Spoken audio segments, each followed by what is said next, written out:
our call from Alexander England, who's watching us in Jenks, Oklahoma. He goes to Jenks High School, and his winning documentary was Childhood Obesity, America's Underlying Problem. He watches C-SPAN, which we appreciate, on Cox Cable in Oklahoma. Alexander, what's your question? Good morning, Ms. Obama. It is an honor to talk with you this morning. Good morning, Alexander. Thanks for calling in. What's your question? For my C-SPAN film, I interviewed a vice president of a fast food chain. He said that he rarely sees parents make choices based on how healthy the food is, but instead on price. With that in mind, do you think efforts should be focused on lowering the price of healthy foods? And if so, is there anything the government can do to encourage that? You know, I think you're absolutely right that the cost of healthy foods oftentimes becomes a barrier. The access and affordability of foods is a huge issue. And with Let's Move, that's one of our major pillars, is eliminating what are known as food deserts. There are millions of kids who live in areas all throughout the country that we call food deserts. Those are places where you can't there isn't a grocery store, there isn't a place to buy fresh produce, healthy food.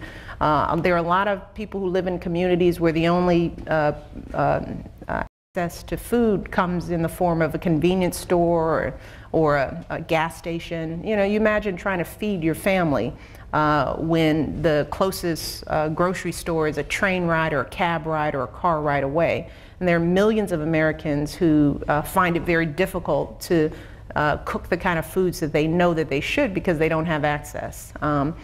We're looking at starting a healthy food financing initiative modeled after some of the efforts that have been done in cities across the country and states.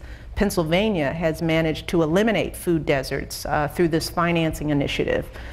With this, we're taking money from the Treasury Department and the Department of Agriculture and trying to leverage resources, millions of dollars, to try to encourage more grocery stores to relocate in underserved communities. And that way, not only do you help to eliminate the food desert issue, but you can create jobs, you can build economies around new grocery stores relocating to communities. I saw this firsthand in Philadelphia.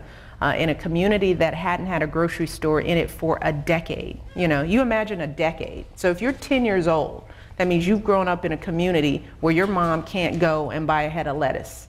That is a frustration, and it's a reality in so many families' lives. But with their financing initiative in Pennsylvania, they were able to partner with a chain store that came in. This grocery store is amazing. It looks like any Whole Foods store that you'd see in any community. Fresh produce, fresh vegetables, everything you can imagine, and the excitement that this community feels over having this resource that they haven't seen has just turned this community upside down with excitement. So our view is that if we can do that in Philadelphia, if they can do it in Pennsylvania, there's no reason we can't do this, replicate this model in communities all across this country.